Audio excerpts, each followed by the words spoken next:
भारत की दूसरी सबसे प्रमुख मिट्टी लाल पीली मृदा यानी रेड येलो सॉइल को समझना। और ये सिर्फ मिट्टी नहीं है। देखिए, जब हम किसी भी क्षेत्र की मिट्टी का अध्ययन करते हैं तो हम वास्तव में एक टाइम मशीन में बैठकर लाखों साल पीछे जा रहे होते हैं। टाइम मशीन, हाँ, ये काफी दिलचस्प तरीका है इसे देखने का। बिल्कुल। मिट्टी केवल खनिजों का ढेर तो है नहीं, ये जलवायु, समय और उस जगह के पूरे जीवन चक्र का एक जीवित रिकॉर्ड है। सही बात है। तो चलिए इस विषय को थोड़ा गहराई से समझते हैं। अगर हम इसकी उत्पत्ति की बात करें। दक्कन का पठार। बिल्कुल। दक्कन के पठार का पूर्वी और दक्षिणी हिस्सा, जहां बारिश कम होती है, वहां ये रवेदार आग्नेय चट्टानों से बनी है, यानी क्रिस्टलिया इग्नियस रॉक्स। हाँ, जैसे ग्रेनाइट और नीस चट्टानें। अब जो लोग थोड़ा भी जियोलॉजी जानते हैं उन्हें पता है कि ग्रेनाइट कितनी कठोर होती है। तो इतनी सख्त चट्टान से मिट्टी कैसे बन जाती है? देखिए, ये कोई रातों रात होने वाला काम तो है नहीं। ये अपक्षय यानी वेदरिंग की बहुत लंबी प्रक्रिया है। दक्कन का पठार बहुत प्राचीन है। लाखों सालों की चिलचिलाती गर्मियां, फिर बारिश और सर्दियां, तापीय विस्तार और संकुचन के इस निरंतर चक्र से वो कठोर ग्रेनाइट कमजोर पड़ने लगता है। दरारें आती हैं उसमें। एकदम सही, दरारें आती हैं। और जब कम बारिश वाले इन इलाकों में पानी उन सूक्ष्म दरारों में जाता है ना, तो फिर रासायनिक अपक्षय शुरू हो जाता है। हाँ, पानी और ऑक्सीजन मिलकर उन खनिजों को घोलने और तोड़ने का काम करते हैं।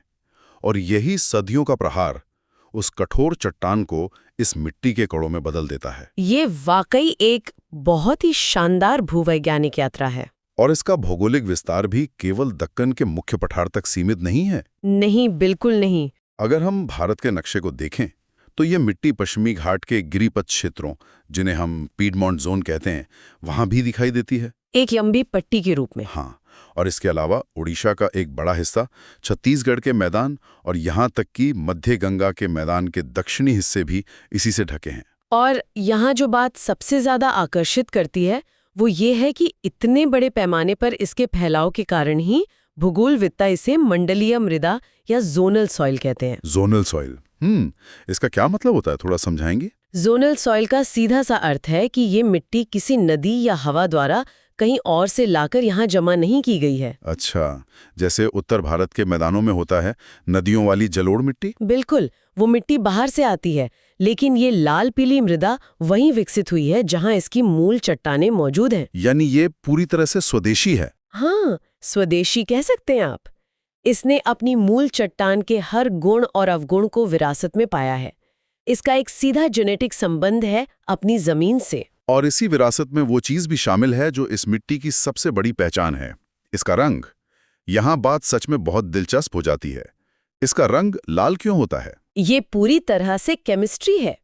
इसका वो विशिष्ट लाल रंग मुख्य रूप से लोहे के ऑक्साइड्स, विशेष रूप से फेरिक ऑक्साइड के कारण होता है। फेरिक ऑक्साइड मतलब लोहे में जंग लगना? बिल्कुल वही प्रक्रिया है। ग्रेनाइट और नीस चट्टानों में प्राकृतिक रूप से लौह खनिज होते हैं। जब ये टूटती हैं और इनका लोहा हवा और नमी के संपर्क में आता है तो वो ऑक्सीडाइज हो जाता है। हाँ, फेरिक ऑक्साइड बन जाता है।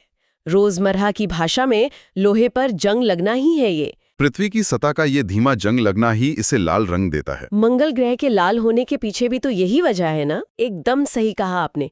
मंगल की सतह पर भी यही फेरिक ऑक्साइड है।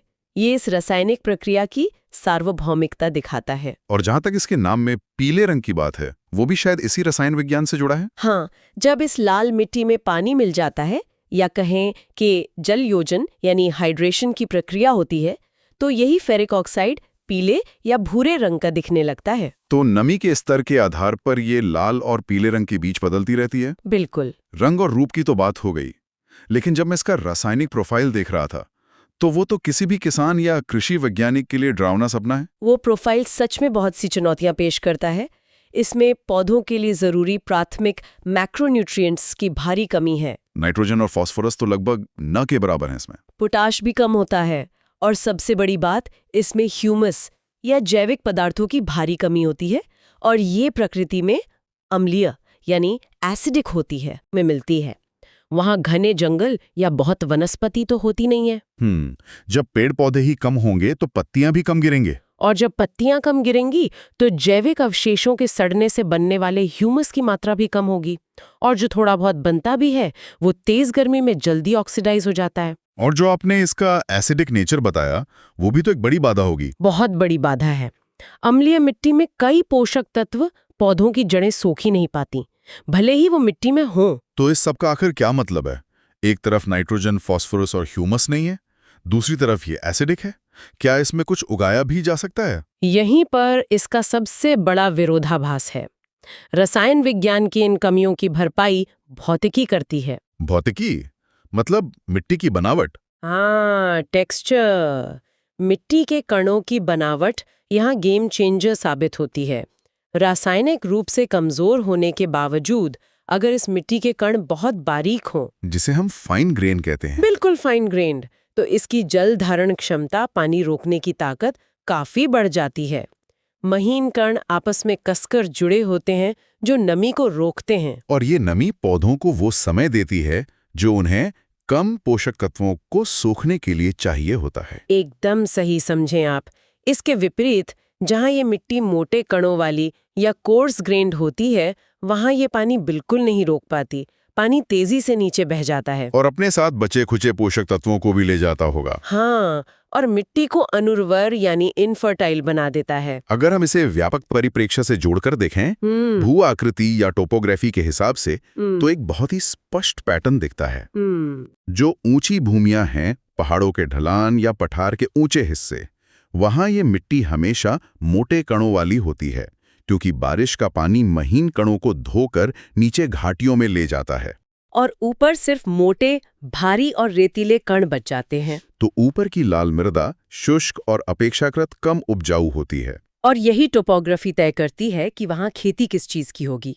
ऊंचे इलाकों की इस मोटे कणों वाली मिट्टी में वही फसलें पनपती हैं जिन्हें ज्यादा पानी नहीं चाहिए। जैसे बाजरा? बिल्कुल, बाजरा। बाजरा सूखे को बहुत अच्छे से सह लेता है। इसके अलावा मूंगफली और आलू के लिए भी ये जगह एकदम सही है। हाँ, क्योंकि आलू जैसी कंद वाली फसलों को भुरभुरी जमीन चाहिए। पानी रुकेगा तो वो सड़ जाएंगी। सही कहा।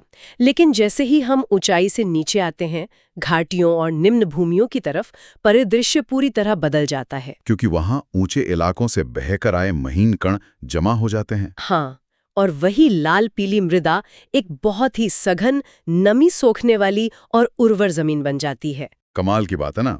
वही मिट्टी, वही फेरिक ऑक्साइड, लेकिन सिर्फ कणों के आकार और जगह के बदलने से क्षमता कितनी बढ़ गई। और इन निचली भूमियों में ये महीन मिट्टी उन फसलों को सपोर्ट करती है जिन्हें बहुत पानी चाहिए।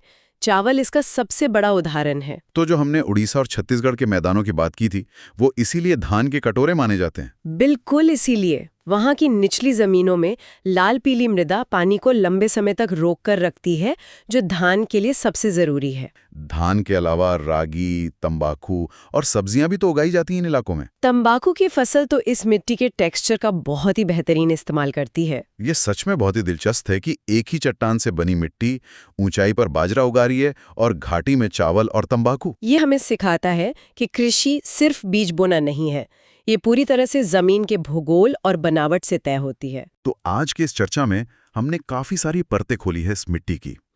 हमने दक्कन के पठार की ग्रेनाइट और नीस चट्टानों से बात शुरू की थी, जिनके टूटने से इसका जन्म हुआ।